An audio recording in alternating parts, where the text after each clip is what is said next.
غرباء غرباء غرباء غرباء. Ya, ketika berbeda fikroh, ya kita lihat kisahnya Nabi Nuh dan Nabi Lut. Bagaimana mereka diminta oleh Allah Subhanahu Wa Taala sebagai contoh dalam ad-dakwah, dalam mengajak kebaikan dan mencegah kemungkaran. Ya, ketika sudah menjadi suami istri mengikat sampai mati. Maksudnya apa? Ya, seorang istri, seorang suami kalau memang sudah terjadi perbedaan, apapunlah perbedaan fikroh, ya perbedaan sudut pandang, perbedaan dalam hal apapun juga, ya jadikan idealisme adalah keluarganya Nabi Nuh. Yaitu apa? Nabi Nuh tidak pernah menceraikan istrinya.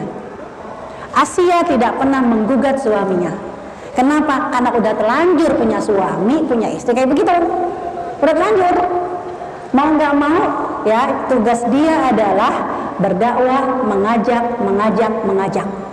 Ya, masalah hasil itu urusan ya Allah. Tapi masalah ya dia bersama-sama ya berlomba-lomba dalam amar ma'ruf nahi mungkar, mengajak kebaikan, mencegah kemungkaran, ya itu melekat tak terpisahkan.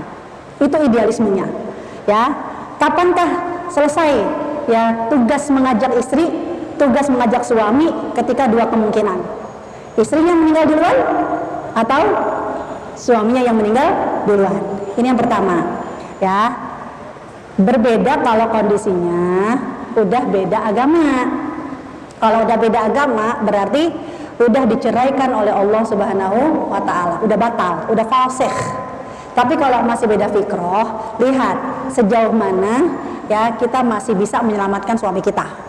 Saya sering ya kedapatan teman-teman yang awalnya ngajinya sama, akhirnya ngajinya beda, ya kan akhirnya teman ribut. Saya cuma bilang kalau bukan ya kamu yang menyelamatkan suami kamu, kalau bukan kita yang mempertahankan rumah tangga kita, lalu siapa lagi? Ya tugas kita lah untuk terus mengingatkan, ya kuatkan dalam berdiskusi. Ini yang pertama. Ya, yang kedua, ya la ta'ata li makhluk fi maksiatillah, kecuali kalau perbedaan fikroh itu sampai membuat kita harus melanggar dan maksiat kepada Allah, baru ya. Tapi kalau cuma masalah beda berpakaian, ya beda dalam zikirnya, udah jangan lagi pakai zikir amak surat. Ini kita punya zikir pagi dan sore, ya nggak apa-apa. Karena saya pernah kedatangan seorang ibu yang, Bu, saya nggak boleh lagi baca zikir al-maksurat. Kenapa? Karena ya al-maksurat itu bid'ah. Yang mana yang al-maksurat itu bid'ah? Itu Bu yang doa robitohnya. Imam Asyahid aja udah mengungkapkan secara jujur. Zikirnya al-maksurat, doanya robitohnya doa. Kenapa? Karena kalau doa itu nggak mesti redaksinya dari Rasul. Doa itu tergantung hajat kita. Kalau doa itu mesti dari Rasul, banyak teman-teman yang bid'ah. Ya, lagi kepepet, buru-buru, macet. Ya Allah, doanya apa? Ya, kepepet, sakit perut, lagi di jalan, macet lagi. Doanya apa? Ya Allah, tahan ya Allah, ya Allah tahan ya Allah, ya Allah tahan, gitu kan? Emang ada dalilnya? Nggak ada. Jadi saya bilang doa itu sesuai dengan kebutuhan. Saya baca al-maksurat, saya baca doa robito, itu bid'ah. Memang doa robito bid'ah. Itu bukan dari Quran, itu dari hadis. Itu penulisnya Imam Asyahid. Tapi saya pakai, kenapa? Karena saya butuh doa itu.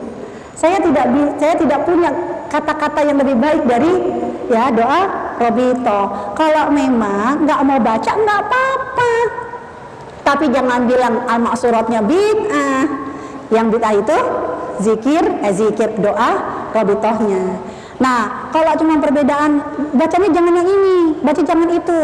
Udah, kita bacanya surat ini, baca surat itu. Selama bukan maksiat, ayo nggak apa-apa.